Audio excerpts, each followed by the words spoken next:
मेरी बहन खड़ी थी और वो खिड़की की तरफ देख रही थी। देखते हुए बोली, वो मुझे बुला रही है, वो मुझे बुला रही है, वो मेरे पास आ जाती है। हर रोज मेरी बहन चीखती थी, चिल्लाती थी। एक दिन फिर ऐसा हुआ। नमस्कार दोस्तों, आप सभी का स्वागत है हमारे YouTube चैनल अनकही कहानी पर। मैं इस चैनल पर पैरानॉर्मल एक्टिविटीज के बारे में बताता हूँ जो हमारे सब्सक्राइबर्स और व्यूअर्स द्वारा भेजे जाते हैं। अगर आपको भी लगता है कि आपके साथ ऐसे पैरानॉर्मल इंसिडेंट हुए हैं तो आप अपनी रिकॉर्डिंग हमारे साथ भेज सकते हैं। मैं शिवा उस रिकॉर्डिंग को अपने शब्द में नरेट करूंगा ताकि किसी की गलती किसी की सीख बन सके। आज का ये पैरानॉर्मल इंसिडेंट हमें नेहा ने भेजा है, जो कि बिहार के मोतिहारी जिले से रहने वाली है। ये इंसिडेंट इनकी बड़ी बहन के साथ हुआ था। इनकी बड़ी बहन के साथ होने की वजह से ये इंसिडेंट इतनी बुरी तरह से इनकी फैमिली इफेक्ट हुई थी। इनकी हेल्थ वाइज, वेल्थ वाइज सारी बुरी तरह से इतना इफेक्ट पड़ा था इन पे। जब मैंने ये इंसिडेंट सुना तब मैं ये सोचा था कि इंसानियत ऐसा लगा था कि बिल्कुल मरी चुकी है। उन्हें लगता था कि उनके साथ न्याय नहीं हुआ है क्योंकि उनको जमीन कम मिला है। नेहा को कहना था कि जब से चाचा की शादी हुआ था तब से ये ज़्यादा बढ़ गया था। आपस में रोज़ झगड़ा होता था। उनके चाचा जो थे हमेशा अपनी नेहा की मम्मी से लड़ने आ जाते थे। चाचा की वाइफ जो थी वो उनको हमेशा भड़काया करती थी ज़मीन को लेकर। यहाँ एक छोटा सा ट्विस्ट है। जो चाची थी, जो चाचा की वाइफ, वो एक डाइन की फैमिली से बिलोंग करती थी।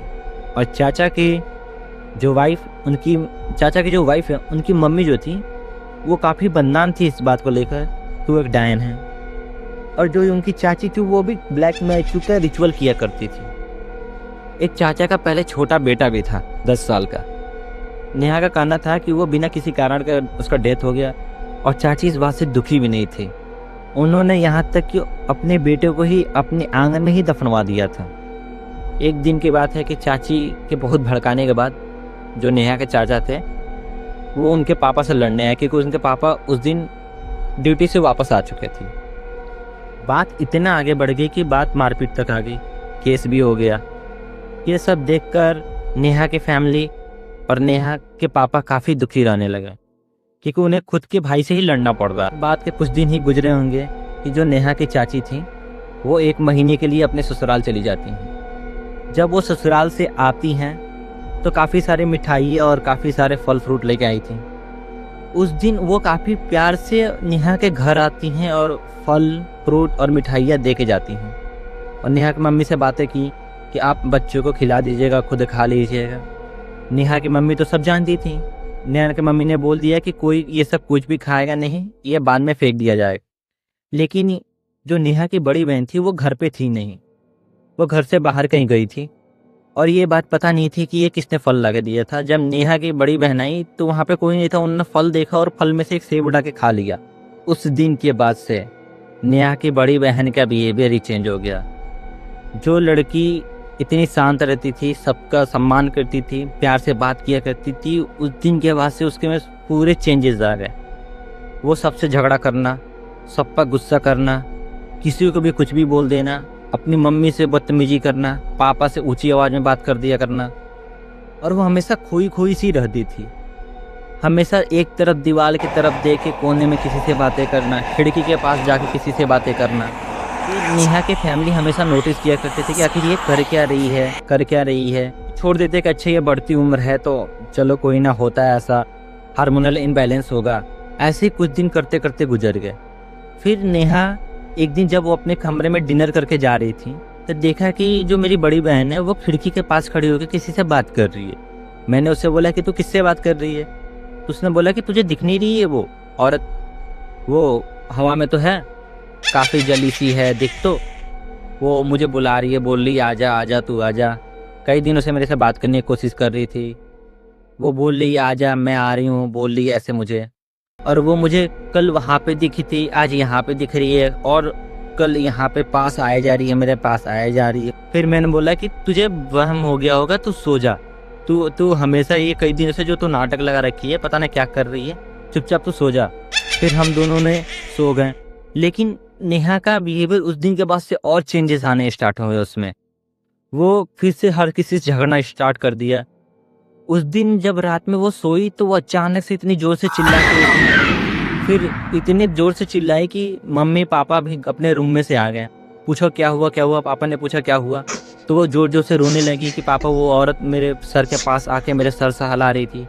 फिर पापा ने पूछा कौन सी औरत, तो फिर नेहा बोलती है कि शिवा भाई जब मैंने सारी बात बताई कि उसे एक औरत दिखती है खिड़की के पास जली जली सी, बोलती है कि मुझे दिखती है। फिर मम्मी पापा ने बोला कि तुम लोग सब सुधरोगे से नहीं, ये हॉरर मूवी देख देख के तुम लोग अपने दिमाग में क्या क्या वहम पाल लेते हो। नेहा को उनके मम्मी पापा ने उनके बड़ी बहन को डांटा और चुपचाप सोने के लिए बोल दिया। लेकिन उस दिन के बाद से और चीज़ें बिगड़ना स्टार्ट हो गई। किचन में बर्तन गिर जाना, फिर कहीं कहीं से आवाज़ें आना, दरवाजे नॉक होना, ये सब चीज़ें स्टार्ट हो गई थी।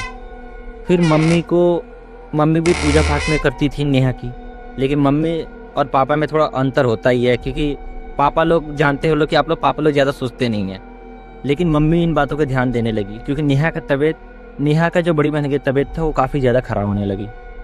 इस वजह से उनकी मम्मी काफ़ी ज़्यादा चिंता करने लगी। फिर उन्होंने सोचा कि हमें एक बार नेहा को दिखा ही लेना चाहिए। नेहा की जो मम्मी थी वो अपने हस्बैंड से बात की है, नेहा के पापा से, कि हमें एक बार नेहा को दिखा लेना चाहिए, हो सकता है कि नेहा की बहन को कुछ न कुछ दिक्कत हो। तो नेहा के बहन को गांव के ही कोई मौलवी थे, उनके पास ले गया। तो वो मौलवी काफ़ी सिद्ध थे, मतलब वो काफ़ी ज़्यादा जानकारी किया करते थे, वो उतारा भी किया करते थे।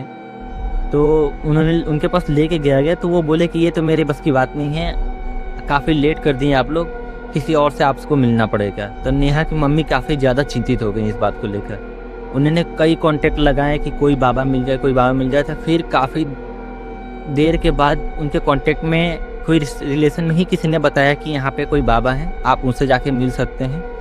तो उनसे बात किया गया। तो उसी रात उन लोगों ने गाड़ी रिजर्व किया और लेके जाना लगे। नेहा बताती कि शिवा भाई जब हम गाड़ी लेके जाना स्टार्ट किए तो मेरी बहन का इतना ड्रामा चालू हुआ, वो चिल्लाने लगी, गाड़ी से भागने लगी। गाड़ी थोड़ी आगे जाते बंद हो जाती थी, गाड़ी के चक्के का हवा निकल जाता था, गाड़ी कई बार भिड़ने से बच जाती थी। हम किसी तरह पहुँचे बाबा के पास, जहाँ 2 घंटे में पहुँचना था वहाँ पे हम लोगों ने 8 घंटे लगा दिए। बाबा के पास पहुँचते ही बाबा ने देखते ही बोल दिया ये काफ़ी लेट हो गया है।